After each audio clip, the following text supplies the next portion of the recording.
Shalom. Shalom. Puji nama Tuhan. Bapak Ibu sidang jemaat yang dikasihi Tuhan. Kesempatan saat ini mari kita pergunakan dengan baik. Kita datang kepada Dia di dalam ibadah.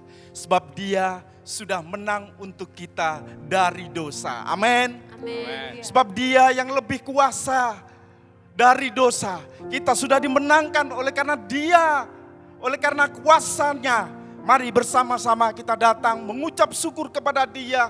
Mari kita bersama-sama kita puji Dia, kita muliakan Dia dari segenap hati kita. Haleluya. Terpujilah nama-Mu Tuhan. Haleluya. Oh, syukur. Terima kasih kami Tuhan. Kami naikkan kepadamu. Terima kasih kami. Haleluya.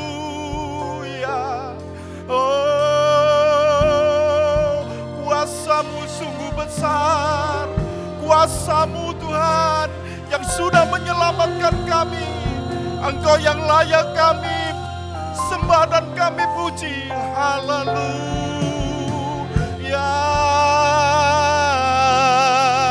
Oh, terpujilah nama-Mu.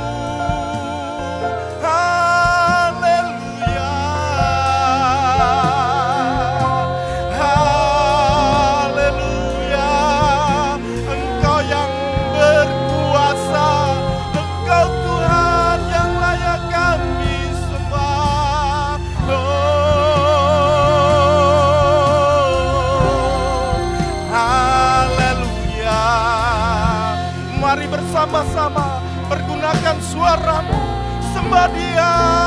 Haleluya. Haleluya. Oh, kuasa-Mu Tuhan sungguh besar. Kuasa-Mu Tuhan yang membebaskan kami.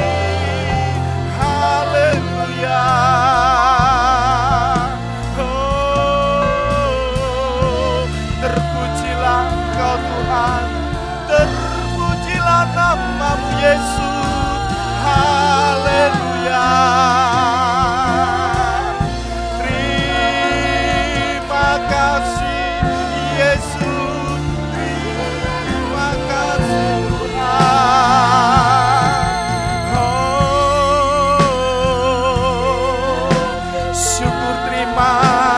kasih Tuhan. Engkau begitu dahsyat. Kuasa-Mu sungguh luar biasa Tuhan. Kuasa-Mu Yesus. Haleluya. Terima kasih Tuhan. Haleluya. Syukur kepadamu Tuhan. Oleh karena kuasa-Mu. Haleluya. Oh, terima kasih. Betapa dahsyat Engkau Tuhan. Haleluya. Betapa dahsyat Engkau Tuhan. Pencipta segala yang ada. Dulu sekarang sampai selamanya. Hanya Engkau Tuhan. Tak terselang di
Betapa dahsyat Engkau Tuhan.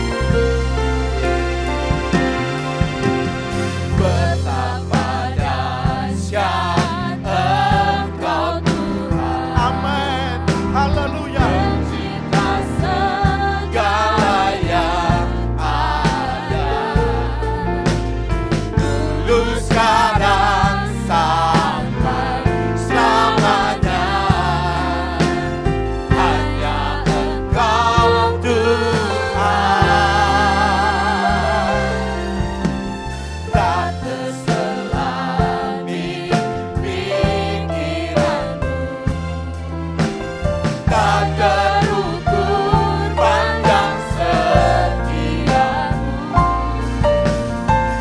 Dulu, sekarang, sampai selamanya, hanya Engkau Tuhan. Ku sembah Engkau, Yesus, hanya Engkau, Allah di hidupku. Tiada yang lain, hanya Kau, hanya Engkau Tuhan selamanya. Kau tetap Allah, walau dunia semua bergoncang. Tak tergoyahkan, Kau tetap Allah.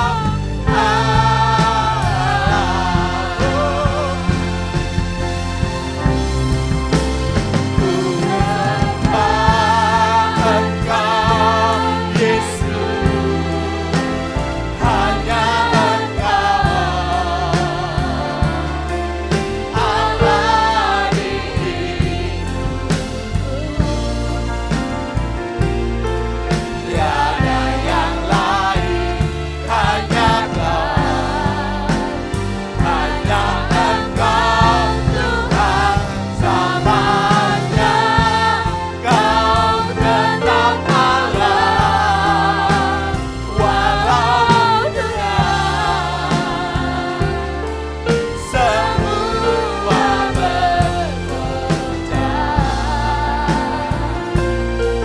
Tak tergoyahkan, Kau tetap Allah. Kau tetap Allah Tuhan. Kau tetap Allah. Tetap Allah. Terima kasih Bapa di dalam surga. Terima kasih Tuhan Yesus. Engkau yang penuh kuasa. Meskipun keadaan dunia sekarang ini Tuhan bergoncang, tapi Engkau tetap menjadi Allah kami. Engkau Allah yang penuh kuasa dalam kehidupan kami. Dan pada kesempatan saat ini, Engkau juga menyediakan kuasa untuk kami Tuhan. Engkau yang sudah bersedia mati di atas kayu salib. Engkau yang sudah bangkit dan naik ke surga. Sekarang Kau berikan kuasa untuk kami. Terima kasih Bapa, terima kasih Tuhan Yesus. Mari yang bersama-sama sidang jemaat yang ada di sini maupun di mana saudara berada, kita akan muliakan Dia. Kita akan sembah Dia. Haleluya. Terima kasih Tuhan Yesus buat kemurahan-Mu. Terima kasih Allahku. Di dalam nama Tuhan Yesus kami berdoa. Haleluya. Amin. Puji nama Tuhan. Saudara semua yang ada di sini maupun yang ada di rumah, mau akan diberikan kuasa oleh Tuhan? Haleluya. Sebab Dia yang sudah mengalahkan dosa, Dia yang sudah mengalahkan maut, Dia juga bersedia memberikan kuasanya untuk kita. Mari kita akan puji. Ku diberi kuasa. Haleluya. Mari bersama-sama kita tepuk tangan. Ku diberi kuasa dari Raja Mulia. Muliakan Dia. Diberi kuasa dari Raja Mulia,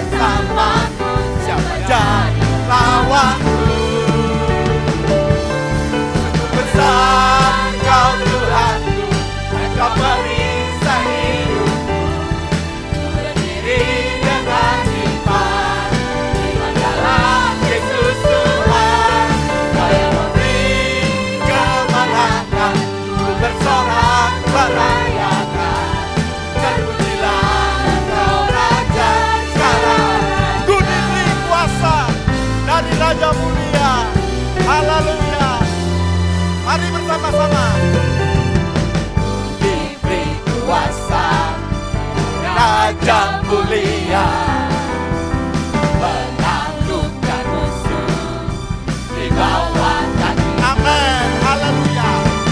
Pakai kuasa Raja mulia, bila Allah ada bersamaku, siapa dan lawanku. Sungguh besar Kau Tuhanku, Engkau perisai hidupku. Ku berdiri dengan iman, iman dalam Yesus Tuhan. Kau yang memberi kemenangan, ku bersorak merayakan. Terpujilah Engkau Raja segala raja. Sungguh besar Kau Tuhanku, Engkau perisai hidupku. Ku berdiri dengan iman, iman dalam Yesus Tuhan. Kau yang memberi kemenangan, ku bersorak merayakan.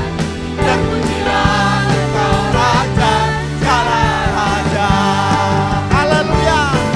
Besar Kau Tuhanku, Engkau perisai hidupku. Ku berdiri dengan iman, iman dalam Yesus Tuhan. Kau yang memberi kemenangan, ku bersorak merayakan. Terpujilah Engkau Raja segala, Terpujilah Engkau Raja segala raja. terpujilah Engkau Raja. Sekali lagi. Terpujilah. Terpujilah Engkau Raja segala raja. Haleluya. Yang percaya katakan amin. Haleluya. Tepuk tangan untuk kemuliaan dan kebesaran Dia. Haleluya. Puji nama Tuhan. Kita yang sudah diberikan kuasa oleh Dia. Kita yang sudah mendapatkannya. Mari bersama-sama kita mengucap syukur buat kemuliaan. Sebab hanya Dia yang layak ditinggikan. Hanya Yesus yang layak dimuliakan. Yesus Tuhan, Engkau yang layak ditinggikan atas segala Allah, atas semuanya Tuhan. Syukur kepadamu. Haleluya. Katakan bersama-sama, Yesus Tuhan.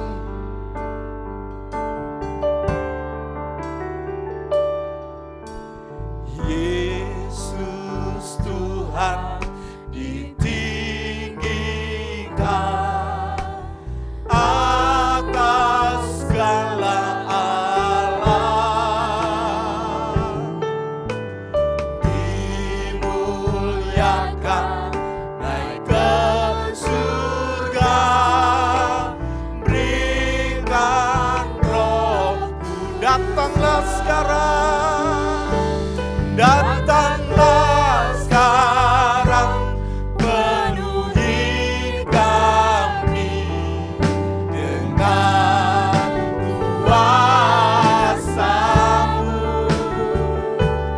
Urapi kami sekarang ini dengan api Roh-Mu. Ya Roh Kudus. Ya Roh Kudus, curahkanlah urapan kuasa-Mu. Kau penghibur dan penolong. Kau penghibur dan penolong dalam kehidupan.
Yesus.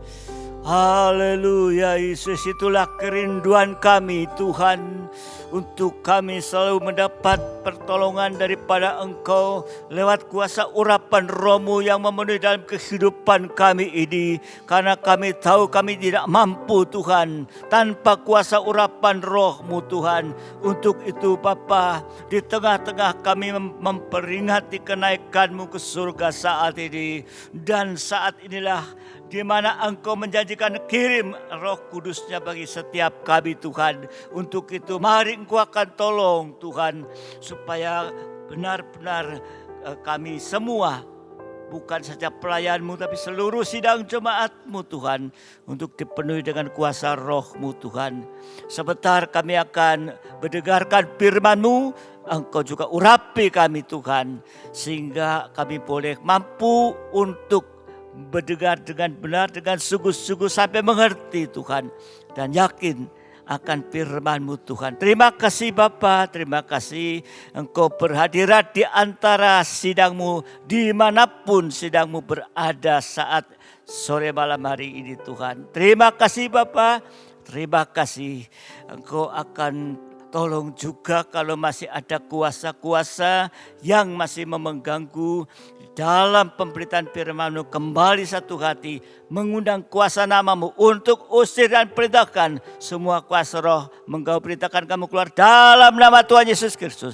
Kuasa darah Yesus menguasai setiap kami. Terima kasih Tuhan, biar puji-pujian yang sudah kami persembahkan kepada Engkau, biar semua itu berkenan di hadapan-Mu dan mengundang hadirat-Mu di tengah-tengah kami. Terima kasih Tuhan, kami siap untuk membuka hati pikiran kami untuk firman-Mu Tuhan. Terima kasih Tuhan, kami akan sambut firman dalam nama Tuhan Yesus Kristus. Mempelai pria surga yang mengasihi. Haleluya. Amin. Shalom kepada seluruh sidang jemaat dimanapun saudara berada saat ini. Ya, tentunya banyak yang ada di rumah masing-masing, di tengah-tengah keluarga masing-masing. Tetapi ya, mari kita sudah siap ya, untuk bersama-sama dalam rumah masing-masing atau dalam tengah-tengah keluarga untuk mendengarkan firman Tuhan. Dan saat ini saudara dikasih Tuhan, kita tahu bahwa hari ini kita memperingati kenaikan Tuhan ke surga. Nah, jadi Tuhan sudah selesai di dalam tugas yang diembannya sampai dia harus kembali naik ke surga. Sampai dia mati, menderita di atas kayu salib, dia bangkit dan dia masih ya bekerja di tengah-tengah dunia ini, tetapi dalam tubuh yang sudah dimuliakan, ya sudah berbeda lagi karena tubuh kebangkitan ini. Dan saatnya itu ya kita peringati dia naik ke surga. Dan saudara dikasih Tuhan, sinilah peringatan, memperingati kenaikan ke surga dengan satu harapan, janjinya itu akan dikirimkan kepada kita, yaitu Roh Kudus yang sungguh-sungguh kita membutuhkan di hari-hari ini. Saya akan mengajak kepada saudara yang membuka Alkitab tentunya, ya, kita akan membaca ya, di dalam Kisah Rasul, Kisah Para Rasul, pasal yang pertama. Ya, pasal yang pertama, ayat yang ke-10 dan ayat yang ke-11. Ya. Kisah Rasul pertama, ayat 10 dan ayat yang ke-11. Ketika mereka sedang menatap ke langit, waktu ia naik, yaitu waktu Yesus naik, tiba-tiba berdirilah dua orang yang berpakaian putih dekat mereka. Ya, jadi murid-murid dan orang-orang ya sedang dikatakan menatap ke langit. Ya, karena apa? Waktu itu Yesus sedang naik ke surga. Ya, jadi dari bahwa setelah Yesus memberikan mandatnya kepada murid, dia mulai terangkat ya dan mulai naik terus ya. Murid-murid dan orang-orang menatap di sana. Tetapi pada saat itu berdiri 2 orang yang berpakaian putih dekat mereka. Ayat 11, dan berkata kepada mereka, hai orang-orang Galilea, mengapakah kamu berdiri melihat ke langit? Yesus ini yang terangkat ke surga meninggalkan kamu akan datang kembali dengan cara yang sama. Dengan cara yang sama seperti kamu melihat dia naik ke surga. Ya. Jadi waktu itu mereka melihat menatap ke atas. Melihat Yesus naik. Tapi 2 orang pakaian putih datang mengatakan, kenapa kamu menatap? Nantikan dia datang dengan cara yang sama. Berarti ada satu kepastian bahwa dia akan datang kali kedua. Nah, saudara yang dikasihi Tuhan, dari ayat ini kita harus mau untuk meresapi dan kita mau membawa kehidupan kita untuk siap menyambut kedatangan dia kali kedua. Nah, untuk itulah hari-hari ini kita sedang dipersiapkan oleh Tuhan. Supaya apa? Supaya bisa siap menyambut kedatangan Tuhan kali kedua. Dan nanti kita akan bertemu dengan dia di awan-awan permai. Langsung masuk kota Yerusalem yang baru. Inilah kita bersyukur kalau Tuhan sedang mengajarkan kepada kita.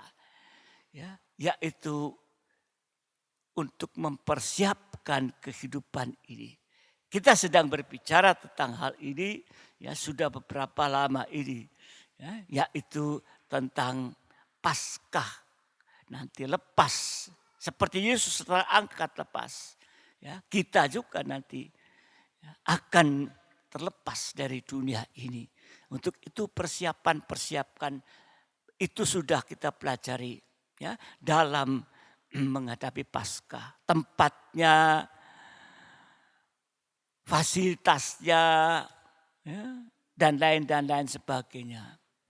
Mari kita akan lanjut. Malam hari ini saya kembali mengajak untuk melihat Injil Matius pasal 26. Injil Matius pasal 26 ayat 26 sampai 29. Injil Matius 26 sampai 29. Dan ketika mereka sedang makan, Yesus mengambil roti, mengucap berkat, memecah-mecahkannya, lalu memberikannya kepada murid-muridnya dan berkata, ambillah, makanlah, inilah tubuhku. Sesudah ia mengambil cawan, mengucap syukur, lalu memberikannya kepada mereka dan berkata, minumlah kamu semua dari cawan ini. Sebab inilah darahku, darah perjanjian yang ditumpahkan bagi banyak orang untuk pengampunan dosa. Kalau dilihat kata-kata ini ditumpahkan berarti darah yang mahal itu begitu banyak. Nah, akan tetapi aku berkata kepadamu, mulai dari sekarang aku tidak akan minum lagi hasil pokok anggur ini sampai pada hari aku meminumnya, yaitu yang baru bersama-sama dengan kamu dalam kerajaan Bapakku. Ini bicara tentang makan perjamuan suci. Sedang pada ayat sebelumnya, ayat 17 sampai 25 itu merupakan perjamuan Paskah. Ini sudah dijelaskan ya. Ini merupakan perjamuan Paskah yang terakhir saat itu. Dan kemudian merupakan perjamuan suci yang pertama kali. Nah, saudara dikasihi Tuhan, kita sudah mempelajari bahwa perjamuan Paskah adalah makan roti tidak beragi dan daging domba Paskah. Jadi perjamuan suci di sini adalah makan tubuh Kristus. Inilah tubuhku. Dan minum darah Kristus. Inilah darahku. Setiap kita makan minum tubuh dan darah Tuhan, ayat mendahului dengan ayat ini. Di dalam Injil Yohanes pasal yang ke-6.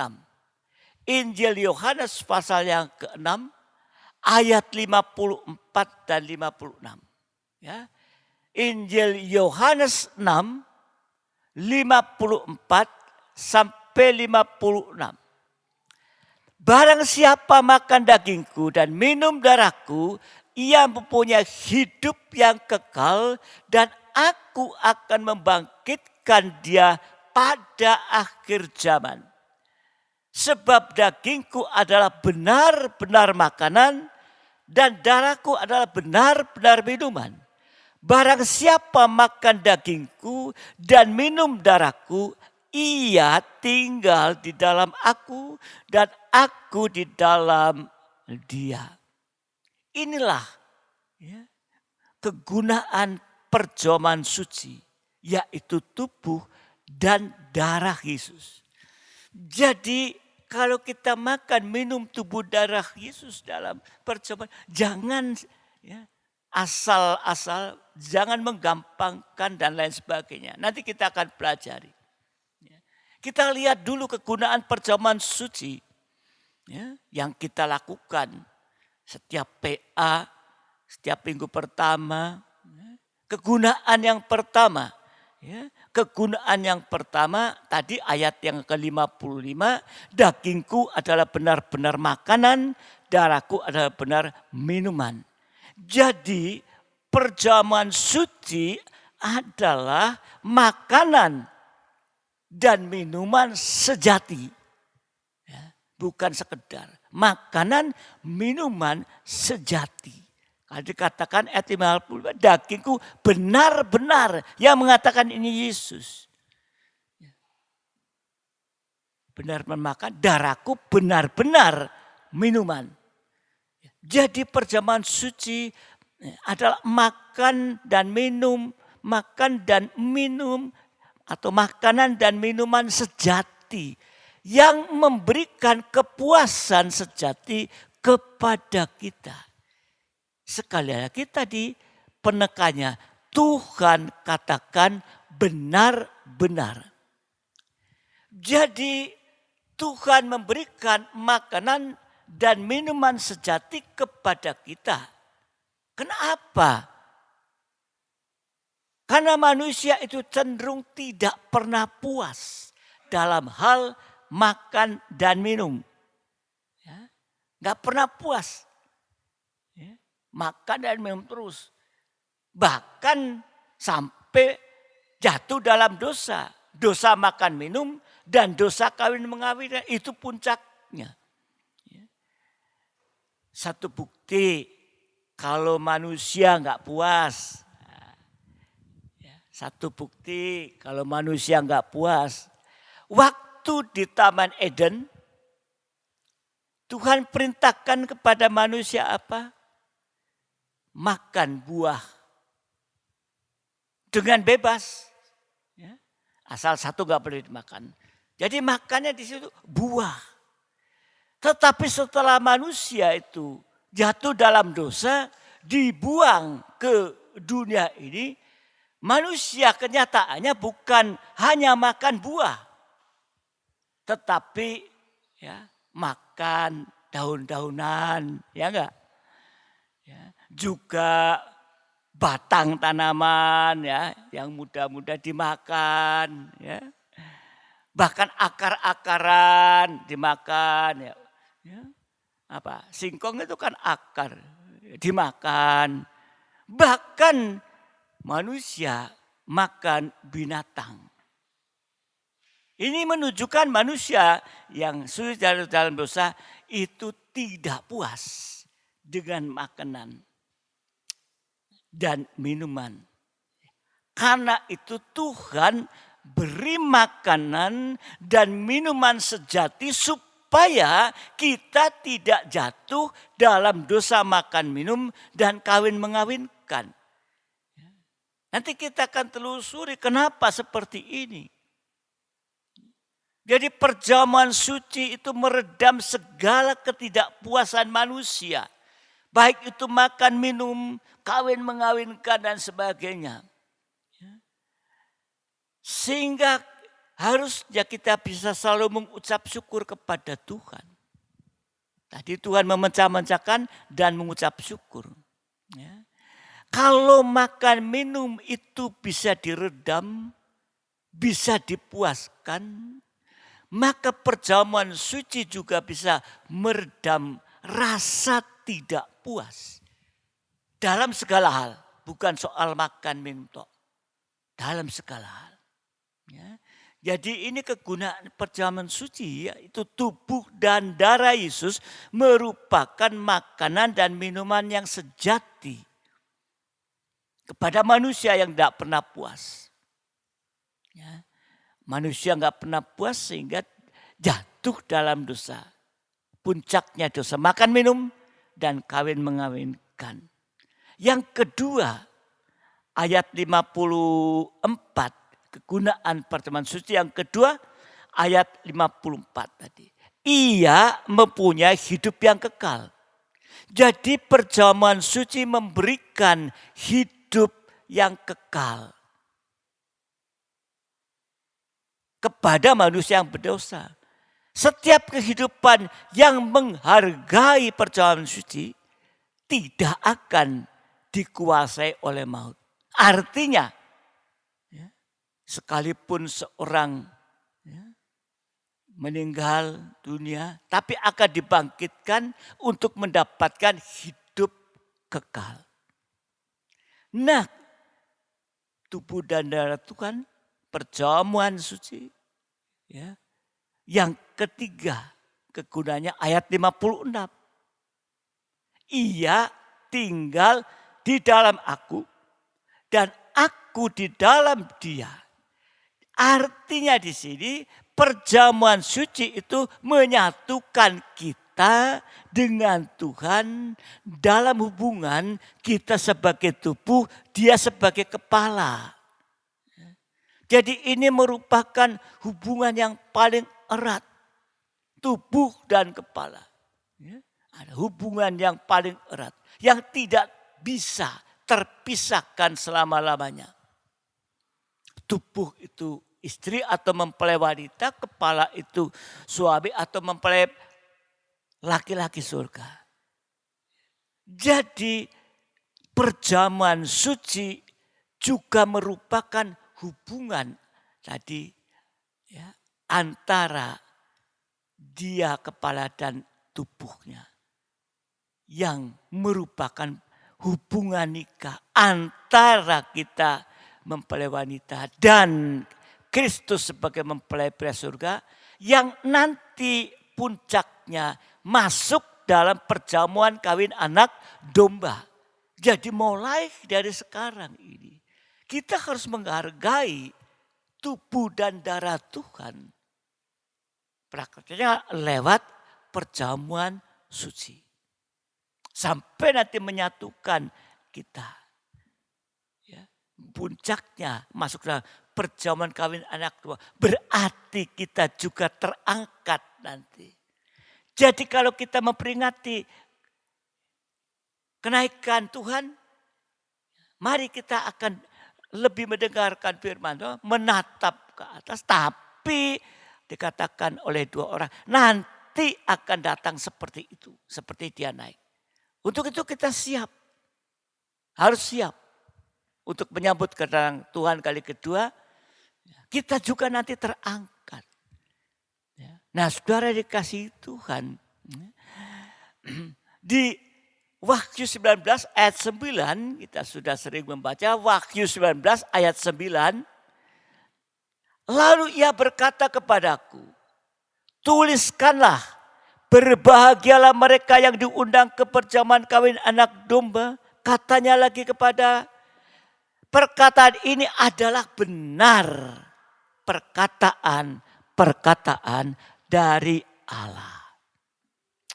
Jadi perjamuan kawin anak domba itu sama dengan pertemuan di awan-awan yang permai antara Yesus dengan kita. Dan selanjutnya masuk kerajaan 1000 tahun damai sampai masuk kota Yerusalem yang baru.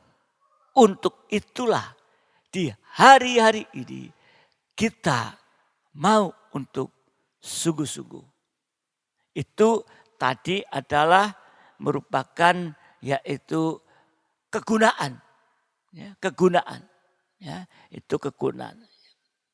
Nah, saudara, sekarang kita akan melihat di dalam Keluaran pasal 12 ayat ke-8. Ini ketentuan perjamuan Paskah. Tadi gunanya perjamuan Paskah atau perjamuan suci, tubuh dan darah Tuhan. Ya.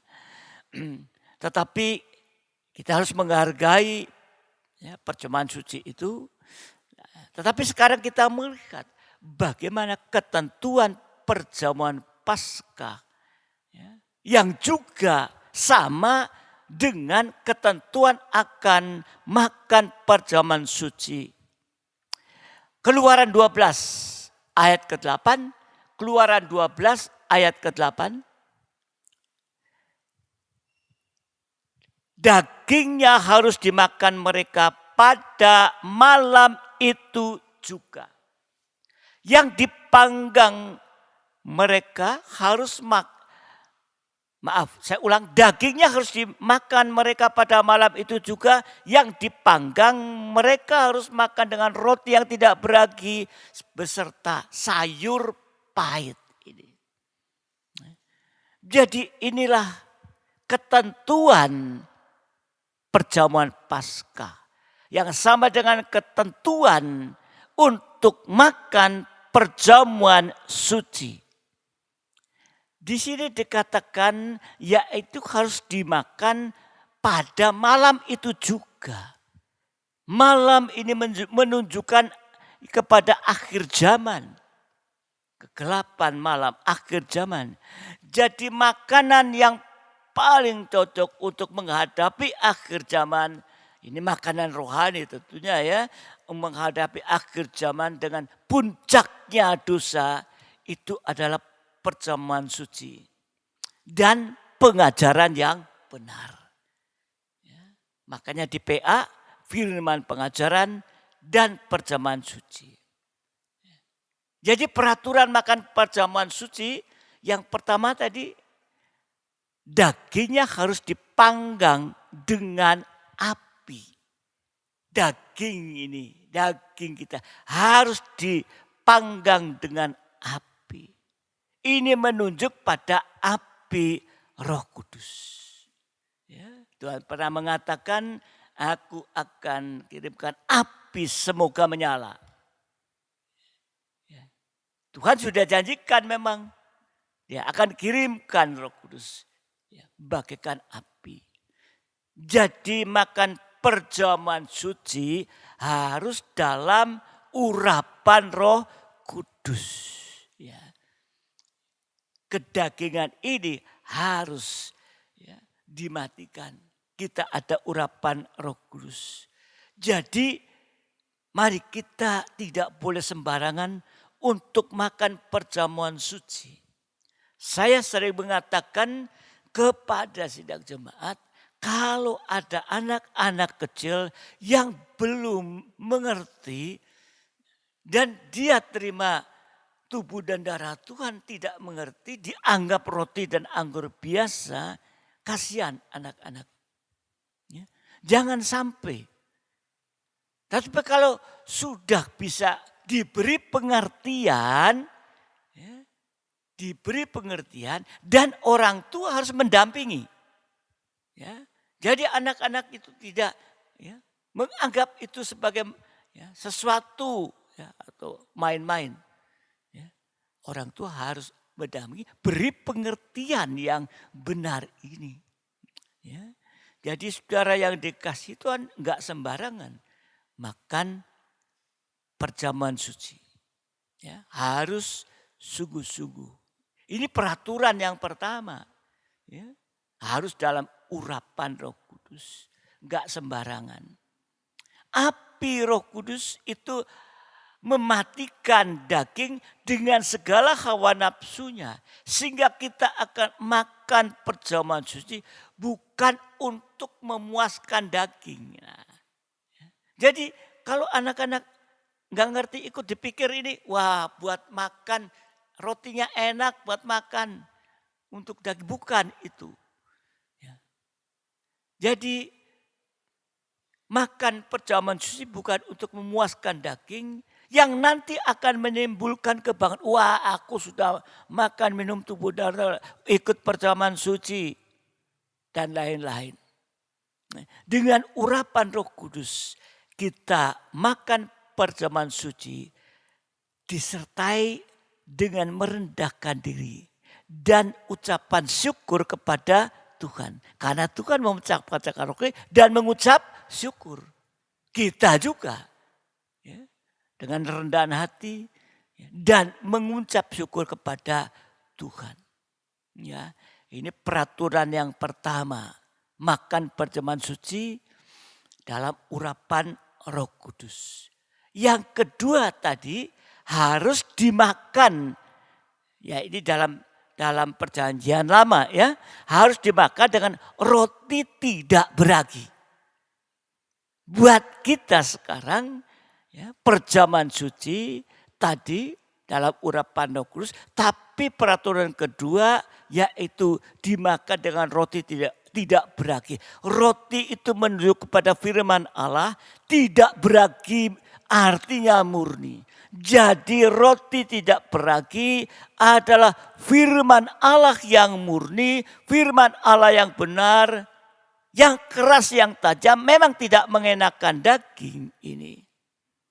Firman yang lebih tajam dari pedang bermata dua. Jadi makan perjamuan suci harus disertai oleh dorongan firman pengajaran yang benar. Ya, bukan asal-asalan. Ya.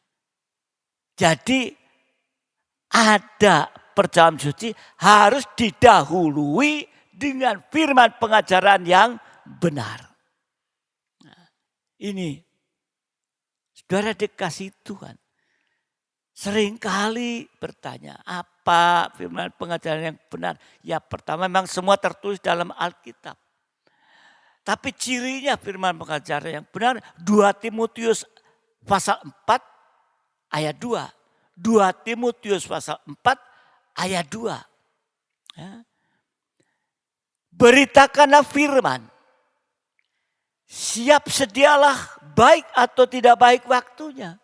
Jadi kapanpun baik nggak baik waktunya. Nyatakanlah apa yang salah, tegurlah dan nasihatilah dengan segala kesabaran dan pengajaran. Inilah isi dari firman pengajaran yang benar. Isi dari firman pengajaran yang benar. Yang pertama tadi menyatakan apa yang salah. Artinya menyatakan dosa-dosa ya, yang mungkin orang tidak tahu. Dosa-dosa yang tersembunyi. Supaya kita bisa sadar, kita menyesal, sehingga kita bisa mengaku dosa. Kita diampuni dan tidak dihukum. Ini ciri pengajaran yang benar, menyatakan apa yang salah. Jadi kita tahu kesalahan kita. Sekalipun itu ditegur keras, enggak enak buat daging. Tapi tidak menolak, seperti Herodes menolak. Tidak mengelak, seperti Yudas mengelak. Tetapi kita mau untuk menerima apa yang salah. Setelah diberitahukan yang salah, baru ditegur. menegur dengan keras, ya ini kembali nggak enak buat daging. Jadi kalau ditegur daging kita merasa tidak enak, itulah kita sudah memenuhi ketetapan untuk makan perjamuan suci. Ya. Kita ngaku, ya. Itulah ada ketetapan untuk makan perjamuan suci. Teguran yang keras itu perlu ada supaya kita bisa berhenti berbuat dosa dan tidak mengulang-ulang dosa. Kalau kehidupan semakin mempertahankan dosa, teguran itu akan semakin keras. Ya. Kalau kehidupan diberitahu ada dosa, tapi mempertahankan dosa, teguran itu akan semakin keras. Ya. Tapi bukan saja menyatakan salah, bukan saja menegur, tapi diberikan solusi. Ini ciri firman pengajaran, yaitu menasihati. Ya, tadi dikatakan menasihati. Ya. Nah,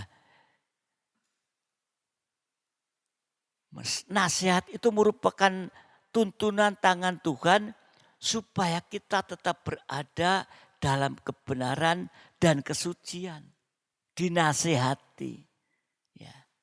Nah, saudara dikasih Tuhan, kalau dinasihati firman pengajaran masih diabaikan, nanti pasti jatuh ke lubang. Sebab dia lepas dari tuntunan tangan Tuhan. Nasihat juga merupakan jalan keluar dari segala masalah. Ya. Kenapa ada orang yang ada masalah, dia datang ya untuk ya memberitahukan salah, tentunya untuk dinasihati, mau dinasihati ya. Ya. Jadi nasihat itu merupakan jalan keluar dari segala masalah.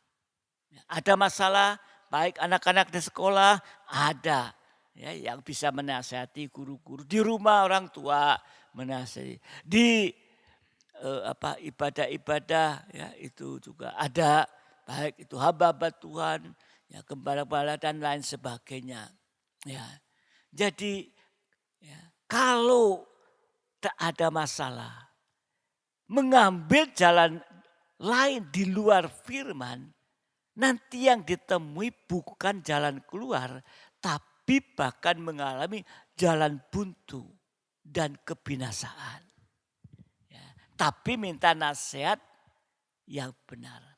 Nasihat yang paling benar, inilah buku Alkitab ini, firman ini.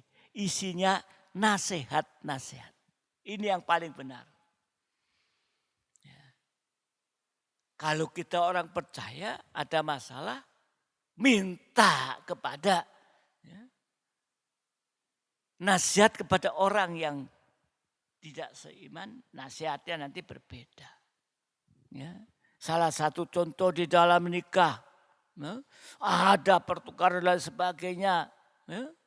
Nah, minta nasihat di luar firman, apalagi nasihat di luar orang-orang yang percaya atau hamba Tuhan atau pelayan, minta nasihat.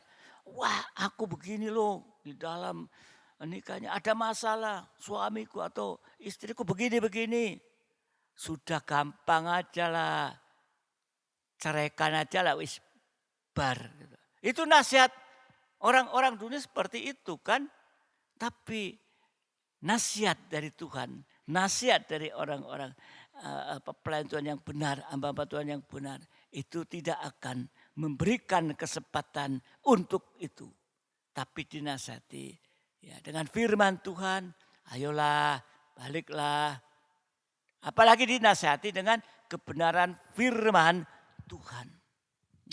Nah, jadi makan perjamuan suci dan disertai firman pengajaran benar, ini kita tahu menunjuk kepada alat yang ada di dalam ruang suci, yaitu meja roti sajian.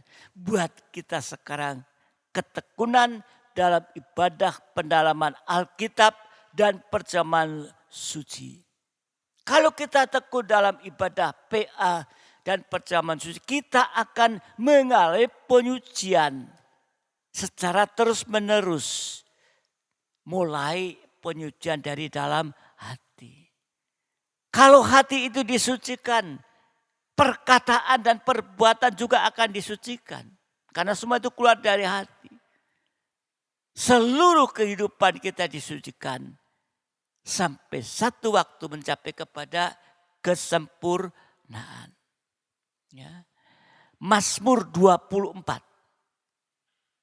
ayat 3 sampai 5. Mazmur 24 3 sampai 5. Siapakah yang boleh naik ke atas gunung Tuhan? Siapakah yang boleh berdiri di tempat yang kudus? Orang yang bersih tangannya, berarti perbuatannya suci. Dan murni hatinya, berarti hatinya suci. Yang tidak menyerahkan dirinya kepada penipuan. Berarti perkataan yang suci. Dan yang tidak bersumpah palsu. Dialah yang akan menerima berkat dari Tuhan. Dan keadilan dari Allah yang menyelamatkan dia. Jadi kalau kesucian itu meningkat, kita bagikan naik ke atas gunung penyembahan dan bisa menyembah kepada Tuhan. Hasilnya menerima berkat baik jasmani dan rohani. Amin. Sebab di atas gunung itu ada hujan berkat dilimpahkan dalam hidup kita ini. Jadi perjamuan suci begitu sangat berarti bagi kehidupan kita. Kalau kita makan perjamuan suci tanpa dorongan firman pengajaran yang benar, maka perjamuan suci itu akan bisa menjadi kebiasaan.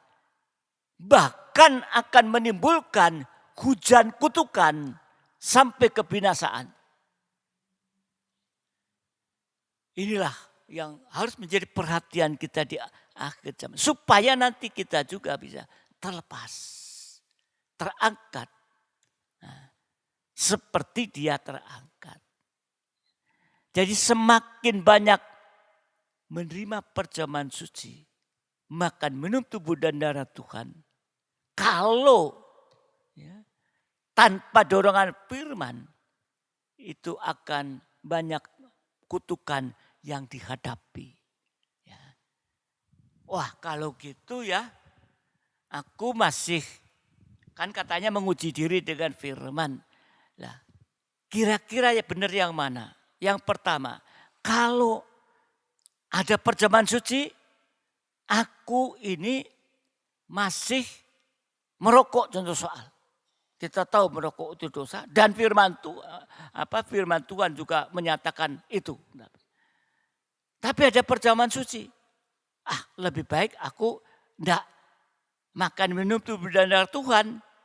Enggak ikut perjamuan suci. Supaya enggak salah. Apa itu benar? Dia menganggap benar, mengelak dari itu supaya tidak binasa. Ya. Tetapi makan perjamuan suci, tapi masih merokok contoh soal. Ya. Akibatnya jelas tadi dikatakan.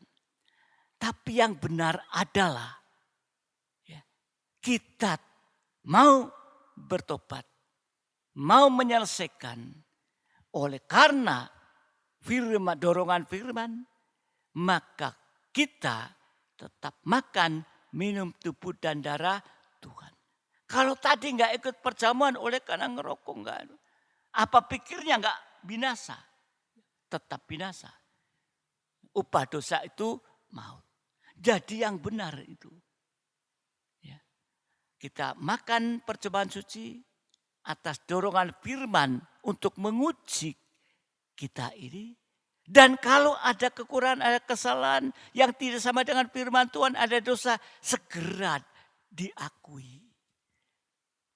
Tetap makan minum darah Tuhan. maka akan dihapuskan ya, dosa-dosa itu. Nah, yang ketiga, ya, ini peraturan makan perjamuan suci.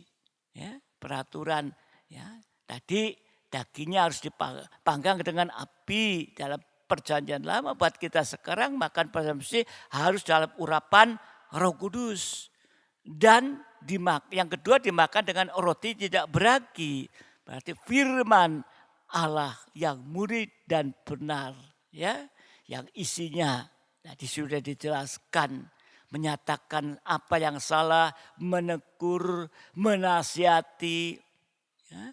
Nah, saudara dikasih Tuhan, ya, sehingga kita akan bisa ya, mendapatkan pertolongan dari Tuhan.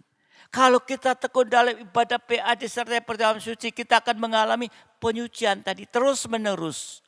Mulai dari dalam hati ini. Nah, saudara dikasih Tuhan. Ya, jadi kalau kita makan perjamuan suci tanpa dorongan firman, pengajaran benar, hati-hati. Ya, maka perjamuan itu bisa menjadi kebiasaan. Oh, biasanya minggu pertama ya, ada perjamuan suci. Itu bukan kebiasaan. Bukan kebiasaan. Ya. Nanti dalam PA ya, itu bukan kebiasaan perjamuan suci itu. Ya. Tetapi ya merupakan satu kebutuhan bagi kita ini. Nah, saudara yang ketiga, yang ketiga, peraturan yang ketiga, ya di dalam ya nanti ayat yang tadi kita baca, ya harus dimakan dengan sayur pahit. Wah, sayur yang pahit apa? Pare pahit, daun kates pahit. Tapi koyak pada suka. Harus dimakan dengan sayur pahit. Ya, ini menunjuk pada pengalaman salib bersama Yesus. Yesus waktu di atas kayu salib, ya, dia merasakan anggur asam yang pahit. Oleh karena dosa-dosa kita ini. Saudara dikasih Tuhan. Ya, jadi makan perjamuan suci harus disertai dengan pengalaman salib bersama Yesus. Ada dua macam pengalaman salib. Ya, pengalaman salib yang pertama yaitu kita mau menyalibkan daging. Artinya mau dan rela, bukan mau dan rela berhenti berbuat dosa dan melakukan kehendaknya Tuhan. 1 Petrus 4, 1 dan 2. 1 Petrus 4, 1 dan 2. Jadi karena Kristus telah menderita penderitaan badani, kamu pun harus juga mempersenjatai dirimu dengan pikiran yang demikian. Karena barang siapa telah menderita penderitaan badani, ia telah berhenti berbuat dosa. Supaya waktu yang sisa jangan kamu pergunakan menuruti keinginan manusia, tetapi menurut kehendak Allah. Ini pengalaman salib pertama, yaitu mau juga rela berhenti berbuat dosa dan melakukan kehendak Tuhan. Biar malam hari ini mari bersama-sama kita bertekad ya, untuk berhenti berbuat dosa. Mulai mempersiapkan kita. Ya, kita pelajari ada dosa-dosa utama, 8 dosa utama yang langsung membawa ke kematian kedua. Itu ada perkembangannya. Mari ya, kita belum ada yang suci sempurna, tapi kita bersama-sama masih mau terus minta pimpinan Roh untuk kita bisa mendapatkan ya tadi ungkapan dari Tuhan apa yang salah. Mungkin sempat ditegur ya, oleh Tuhan. Tapi dengarkan nasihat Tuhan lewat firman Tuhan ini. Ya, biar ini menjadi tekad kita. Dia naik lepas dalam tubuh yang sudah diubahkan, tubuh mulia. Dia datang nanti di dalam kemuliaan. Kita harus siap saat ini untuk menyambut kedatangan dia kali kedua. Ya. Kalau dalam perjamuan suci kita tetap bertahan pada dosa seperti Yudas, maka dosa itu akan menjadi permanen atau dipermanenkan. Tuhan katakan pada Yudas, wes karepmu apa yang mau kamu lakukan, lakukan. Itu berarti Tuhan mempermanenkan dosa Yudas. Sudah nggak bisa berubah lagi. Sudah nggak bisa berubah lagi. Sehingga kehidupan seperti Yudas nggak bisa bertobat. Menjadi bejana tanah yang hancur pecah. Tetapi kalau kita mau sungguh-sungguh, mau terlepas, ada kuasa untuk kembali kepada kehendak Bapa ini. Ya, inilah pengalaman salib. Ya, saudara dikasih Tuhan harus mau berhenti, bertekad berhenti berbuat dosa. Yang kedua, pengalaman salib kedua, ya, tadi karena dosa. Ya, sekarang pengalaman salib yang kedua, 1 Petrus 4, 12 sampai 14. 1 Petrus 4, 12 sampai 14. Saudara-saudara yang kekasih, janganlah kamu heran akan nyala api siksaan yang datang kepadamu sebagai ujian. Seolah-olah ada sesuatu yang luar biasa terjadi atas kamu. Sebaliknya bersukacitalah sesuai dengan bagian yang kamu dapat dalam penderitaan Kristus, supaya kamu juga boleh bergembira dan bersukacita pada waktu Ia menyatakan kemuliaannya. Berbahagialah kamu jika kamu dinista karena nama Kristus, sebab roh kemuliaan, yaitu roh Allah, ada padamu. Jadi pengalaman salib kedua sengsara daging tapi tanpa dosa. Tadi yang pertama oleh karena dosa. Sekarang yang kedua sengsara daging tapi tanpa dosa. Inilah yang dikatakan menghadapi percikan darah atau nyala api siksaan tadi. Mungkin kita sudah setia, mungkin kita sudah baik. Tetapi kita masih diizinkan menghadapi nyala api siksaan. Bentuk sengsara tanpa dosa itu bisa dalam bentuk difitnah. Kita nggak salah difitnah. Apalagi difitnah oleh karena pengajaran apa? Pengajaran porno dan sebagainya. Ya, kita difitnah. Padahal mereka yang nggak tahu memfitnah, kebenarannya bisa dibuktikan. Menderita karena melayani Tuhan.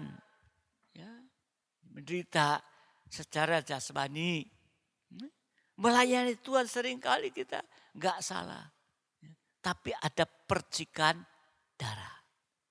Ya, ini menderita tanpa dosa bersama Yesus. Tetapi kita nggak perlu takut. Karena di saat itu Tuhan akan sinarkan sinar kemuliaan dari wajah Tuhan. Waktu Tuhan di atas gunung bersama 3 murid dalam penyembahan, wajahnya berubah, pakainya berubah, wajahnya berubah seperti sinar matahari. Ini saudara dikasih Tuhan. Sinar kemuliaan dari wajah Tuhan. Sehingga kita bisa memandang wajah Tuhan yang bersinar-sinar. Saat kita dalam keadaan, katakan kita seperti menghadapi mendung, suasana ya, mendung itu. Ya. Dan bahkan mungkin hujan lebat, tapi tanpa dosa. Ya. Dan ada sinar kemuliaan, sinar matahari. Disinarkan kepada kita. Dari sana akan timbul pelangi, kemuliaan. Pernah melihat pelangi? Ya, warnanya pelangi ada berapa? Ya. Merah, jingga, kuning, hijau, biru, nila, dan ungu. Warnanya indah kalau ada pelangi. Ini bagian sinar kemuliaan.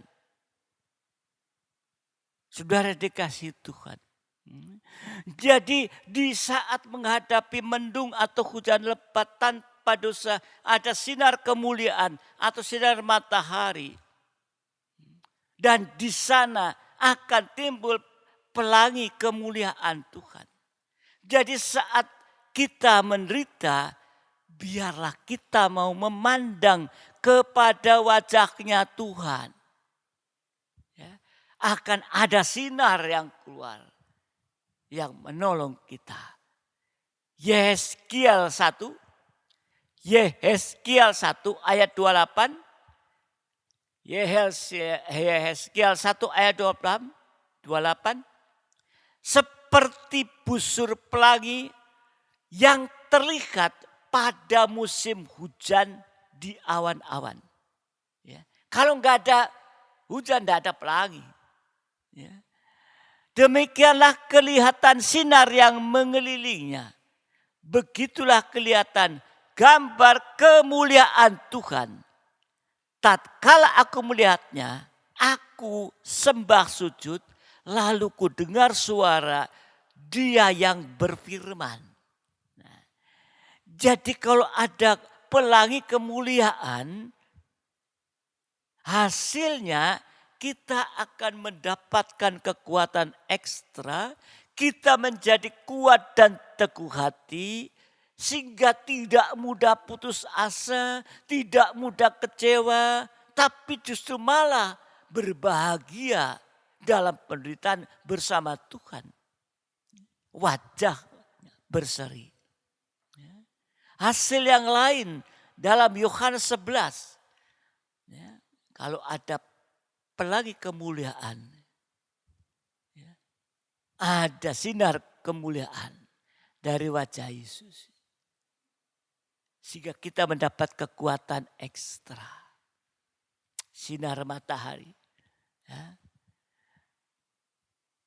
Di dalam Yohanes 11, 39, 40. Kata Yesus, angkat batu itu. Marta saudara orang yang meninggal itu berkata kepadanya, Tuhan, ia sudah berbau sebab sudah 4 hari ia mati. Yesus menjawab, bukankah sudah kukatakan kepadamu, jikalau engkau percaya, engkau akan melihat kemuliaan Allah. Ini hasil kedua. Pelangi kemuliaan Tuhan mampu memberikan kehidupan secara ajaib kepada kita. Baik itu secara jasmani kita dipelihara. Di tengah-tengah kemustahilan kita tetap dipelihara. Sekalipun di dalam situasi pandemi ini, ya, kesulitan apa dan lain-lain, kita tetap dipelihara. Ya, saudara yang dikasihi Tuhan. Untuk itu yang rohani. Sehingga kita tetap bisa hidup benar dan suci. Ya. Maria dan Marta. Ya, itu mengasihi Tuhan. Dikasihi Tuhan. Tapi Tuhan izinkan Lazarus mati sampai dikubur 4 hari ini. Kenapa Tuhan tidak segera datang? Ya. Mereka juga mengharapkan Tuhan segera datang. Ya. Untuk waktu itu sakit untuk kesembuhan. Tapi Tuhan yaitu gak datang. Sampai 4 hari. Jadi kalau kita berdoa dan belum dijawab, Tuhan sedang sibuk dengan kita supaya kita bisa memandang kepada Tuhan. Ya. Di dalam situasi seperti ini sekarang ini, kita menghadapi ini. Mungkin semua kita sudah berdoa. Tapi mari kita dalam kesempatan ini kita bisa memandang Tuhan. Jadi mungkin sekalipun orang percaya dulu, wah ya sudah asal ini ibadah asal, orang Kristen asal. Tapi di dalam situasi seperti ini yang kita tidak mampu berbuat apa-apa. Hanya bisa memandang kepada Tuhan. Pelangi kemuliaan yang memberi pertolongan untuk menyelesaikan masalah sampai masalah yang mustahil. Bahkan kita akan bisa memiliki masa depan yang indah. Tadi sudah mati 4 hari, tapi Yesus hanya berkata, Lazarus metuo. Lazarus saat itu bangkit. Ini mustahil sudah 4 hari. Tapi Lazarus bangkit. Berarti Lazarus kembali ada masa depan. Karena Lazarus bangkit ini. Yang sudah mati tadinya nggak apa-apa, nggak bisa apa-apa. Sekarang memiliki masa depan yang indah karena bangkit. Dan yang lebih jauh lagi, hasil lebih jauh, kita akan mengalami keubahan hidup. Ya. Dari kemuliaan kepada kemuliaan yang lebih besar sampai nanti sama mulia dengan Kristus. Ini saudara dikasih Tuhan. Kalau kita mau memandang wajah dalam kemuliaan, kita ada kemuliaan, ada sinar kemuliaan. Tapi terus sampai nanti kemuliaan yang lebih besar. Sampai nanti kita sama mulia dengan Yesus. Ya. 2 Korintus 3 ayat 18. 2 Korintus 3 ayat 18. Dan kita semua mencerminkan kemuliaan Tuhan dengan muka yang tidak berselubung. Dan karena kemuliaan itu datangnya dari Tuhan yang adalah roh, maka kita diubah menjadi serupa dengan gambarnya dalam kemuliaan yang semakin besar. Ini saudara dikasih Tuhan. Jadi kalau kita sama mulia dengan Yesus, kita akan memandang wajah Yesus. Muka dengan muka, di mana di awan-awan permai. Seperti yaitu masuk dalam nikah, mempelai laki-laki datang, mempelai wanita sudah siap, mempelai laki-laki datang, nanti bisa bertemu muka dengan muka. Pandanglah wajah Yesus senantiasa. Saat kita mau jujur, saat itulah permulaan pelangi dari kemuliaan Tuhan bekerja dalam kehidupan kita. Ya, untuk itu mari perhatikan ini ya tentang perjamuan suci buat kita. Dulu perjamuan Paskah, sekarang bentuknya perjamuan suci, ya persiapan perjamuan suci untuk kita nanti bisa sampai dalam kemuliaan bersama dengan Tuhan. Nah, banyak berdoa, banyak bergumul, dan lebih sungguh-sungguh menyerahkan kehidupan ke dalam tangan Tuhan. Tuhan memberkati kita. Mari sidang jemaat yang ada di rumah, saya undang kita bangkit berdiri bersama-sama. Kita akan pujikan kuasa salib.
Haleluya.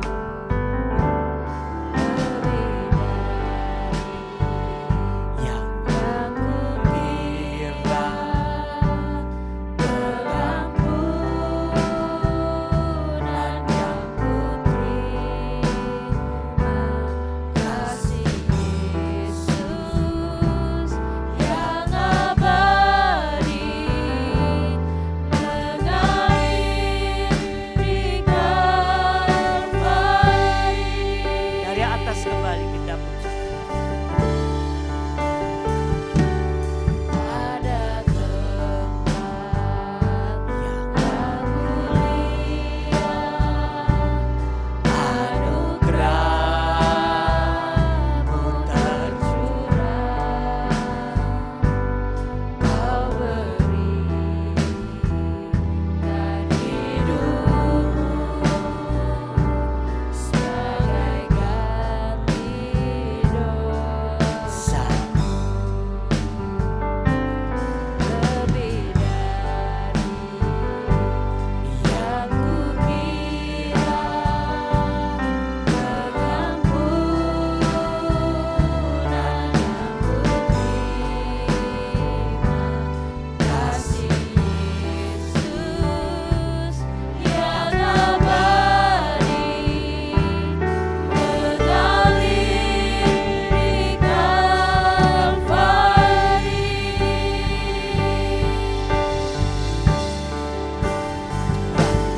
Oleh karena salib-Mu, seluruh hidupku milik-Mu, Tuhan, darah-Mu sucikanku, kuasa salib-Mu pulihkanku. Oleh karena salib-Mu, seluruh hidupku milik-Mu, Tuhan, darah-Mu sucikanku, kuasa salib-Mu pulihkanku. Kembali kita pujikan dari atas. Haleluya Yesus. Oh, haleluya. Kuasa salib yang begitu besar, kuasa korban begitu besar dan berarti bagi kehidupan kita. Haleluya. Oh, ya.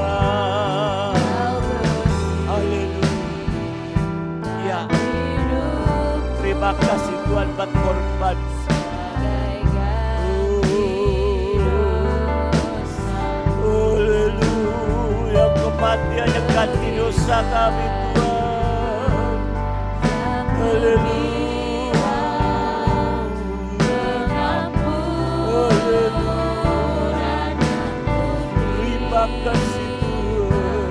Kasih Haleluya. yang abadi mengalir di Kalvari.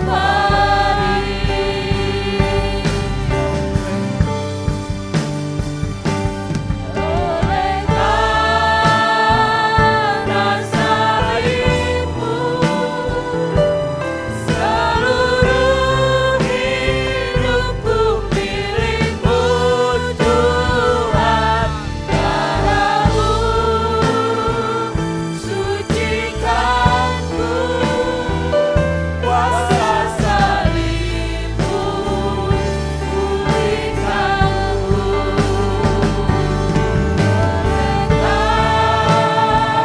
Karena salibmu, seluruh hidupku milikmu Tuhan. Darahmu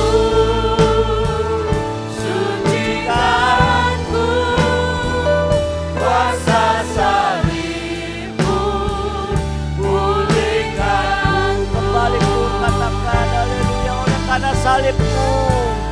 Oh, haleluya. Hidupku milikmu Tuhan. Darahmu sucikanku,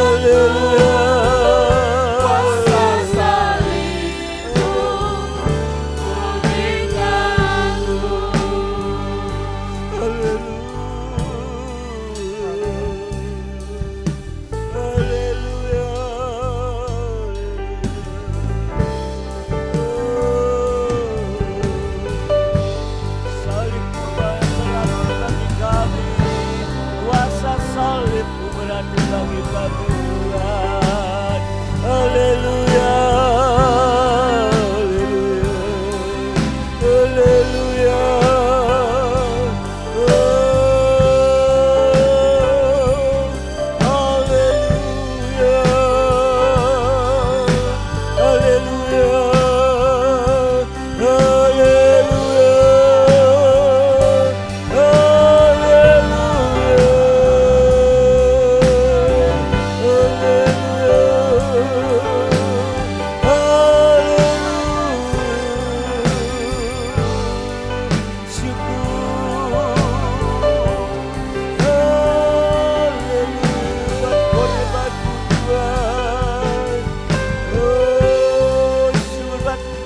salibmu Tuhan.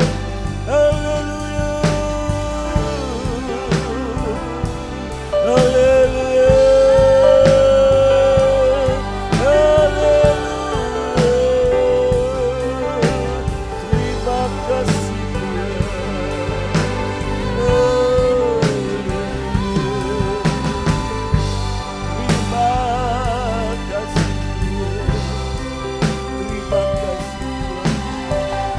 Terima kasih Tuhan. Tiada kasih yang sebesar kasih-Mu Tuhan, di mana Engkau pancarkan sinar kasih-Mu bagaikan matahari untuk setiap kehidupan kami ini Tuhan. Yang masih ada dalam kegelapan Kau sinari Tuhan. Sehingga kami boleh Bapa mengalami satu ketebusan. Kami boleh menjadi milik daripada Engkau Tuhan. Untuk itu di hari-hari ini Engkau akan selalu menolong, mengingatkan kami Tuhan. Bagaimana kami langkah demi langkah untuk mempersiapkan kehidupan kami ini Tuhan. Saatnya nanti kami boleh juga terangkat seperti Engkau juga terangkat.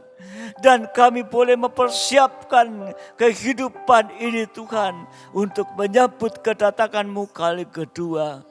Karena kami tahu dan yakin di mana Engkau sudah naik ke surga, Engkau juga akan datang seperti itu.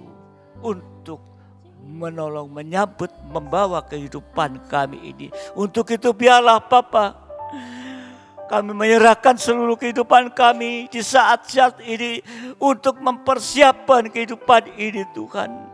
Untuk juga bisa menyambut kedatangan-Mu kali kedua yang tidak akan lama lagi Tuhan. Untuk itu hanya Engkau yang mampu menolong. Dan biarlah lewat korban-Mu Engkau akan terus memberikan kepada kami semua supaya kami tidak menyia-nyiakan korban dan kami juga tidak asal atau sembarangan dalam menerima tubuh dan darah-Mu dalam perjamuan. Tapi sungguh-sungguh kami sekarang mengerti, kami boleh menghargai akan korban-Mu Tuhan. Karena kami tahu itulah segalanya bagi kami. Terima kasih Bapa di dalam surga. Juga darah-Mu yang kami butuhkan Tuhan. Untuk menyucikan kehidupan kami. Hati pikiran kami Tuhan. Juga darah-Mu dibutuhkan. Ya, untuk menolong mereka yang sakit dalam tubuh jasmani. Bahkan ada kuasa Tuhan yang mampu menolong Tuhan. Menghancurkan setiap apapun yang sedang terjadi Tuhan. Baik itu virus dan lain sebagainya. Darah-Mu mampu Tuhan. Untuk Bapa di dalam surga mengatasi ini semua. Dan biarlah kita belajar untuk memandang wajah-Mu. Dunia ini belajar untuk memandang wajah-Mu Tuhan. Untuk menerima sinar yang Kau pancarkan. Bagaikan sinar matahari yang dibutuhkan Tuhan. Terima kasih Bapa, terima kasih.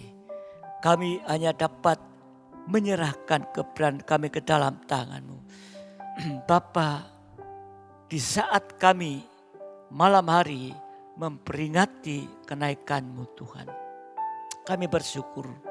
Dan sekali lagi biar makna dari memperingati kenaikan-Mu ke surga menjadikan perhatian bagi kami. Terima kasih Bapa, kami berdoa untuk sidang jemaat-Mu di dalam hidup menikah mereka. Dalam keadaan apapun dan juga dalam buah nikah, Engkau juga tolong. Ada masalah problema, Engkau akan tolong. Mana mereka sedang mendengarkan firman-Mu, maka Engkau akan ulurkan tangan kasih-Mu menolong mereka. Terima kasih Tuhan, terima kasih. Kami juga berdoa untuk yang mengalami penurunan di dalam usaha, di dalam pekerjaan. Semua mungkin sedang menurun. Tetapi biarlah sesuai janji-Mu Tuhan, Engkau akan tetap memelihara dengan cara daripada Engkau Tuhan. Biarlah kami semua memandang wajah-Mu, berharap kepada-Mu Tuhan. Bergantungannya kepada-Mu Tuhan. Terima kasih Bapa, terima kasih. Kami juga berdoa Bapa di dalam surga untuk situasi, keadaan saat ini. Dimanapun juga Tuhan, yang mungkin ada daerah-daerah tertentu yang sedang meningkat di dalam penularan ini. Tapi ada daerah-daerah tertentu yang sudah mulai menurun Tuhan.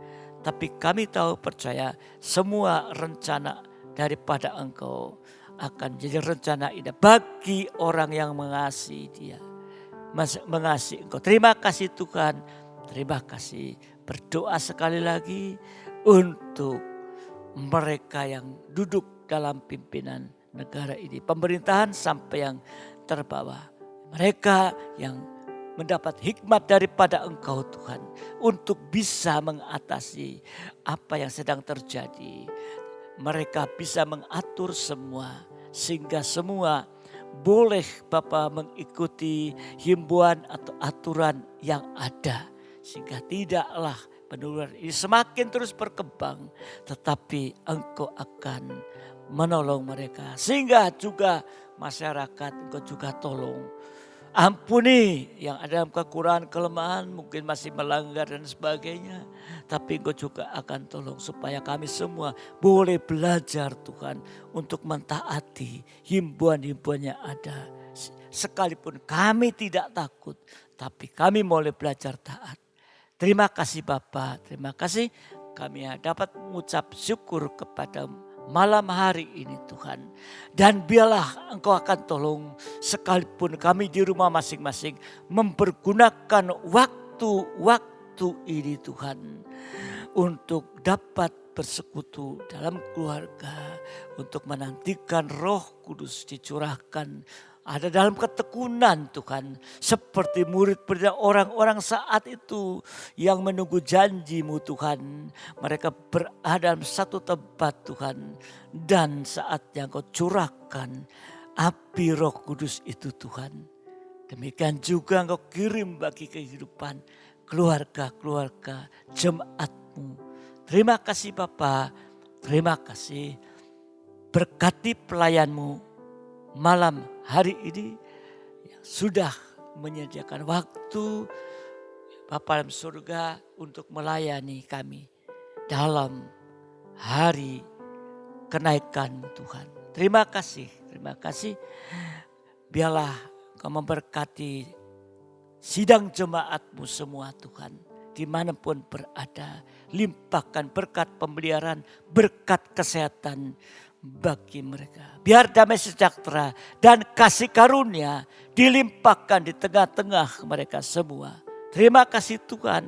Sekarang sidang jemaat yang dikasih Tuhan, terimalah berkat nikmat anugerah daripada Allah Bapa, cinta kasih dari Tuhan kita Yesus Kristus, serta persekutuan dalam Roh Kudus menyertai kita saat ini sampai selama-lamanya.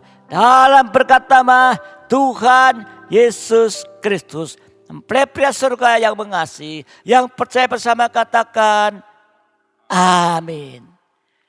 Selamat malam, Tuhan memberkati sampai ibadah yang akan datang.